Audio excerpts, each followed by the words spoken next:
লম্বা হায়াতওয়ালা সাহাবী। উনি 350 বছর হায়াত পাইছেন। সুবহানাল্লাহ বলেন। উনি 80 বছর বয়সে, মতান্তরে 180 বছর বয়স, কমটা ধরি 80 বছর।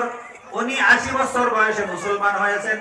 পারস্যের মানুষ, মানে ইরানের মানুষ, 80 বছর বয়সে সালমান ফারসি রাদিয়াল্লাহু আনহু মুসলমান হওয়ার পরে কোরআন শিখছেন নাকি শিখেন নাই? শিখছেন নাকি শিখেন নাই? সালমান ফারসি জান্নাতি, কোনো সন্দেহ আছে নাকি? সালমান ফারসি জান্নাতি না? ওনার নাম বললে রাদিয়াল্লাহু আনহু বলতে হয় না? তার মানে আল্লাহ তাআলা সালমান ফারসির উপর রাজি হয়ে গেছেন। 80 বছর বয়সে মুসলমান, এরপরেও আল্লাহকে রাজি করছেন। আপনারা, আমি যদি একটুকু বলতে চাই, সালমান ফারসি রাদিয়াল্লাহু আনহু কোরআন শিখছেন নাকি শিখেন নাই? তাহলে 80 বছর হইলেও কি শিখা যায়? যায় কি যায় না? আর যদি নাই পারেন, মহব্বত করা যাবে না?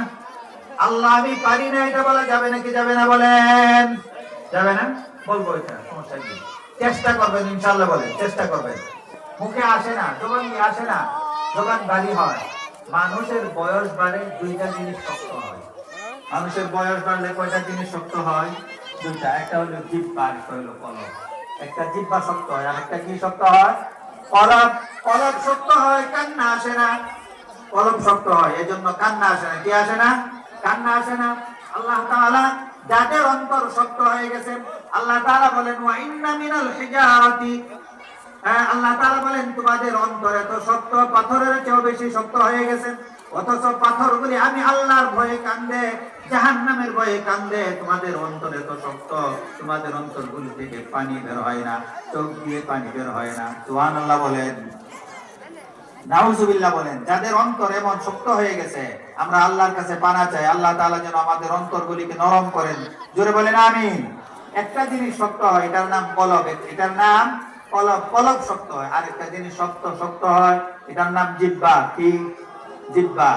মক্তবের একটা ছেলে এর যদি বলা হয় বলো আইন, সাথে সাথে বলবে আইন।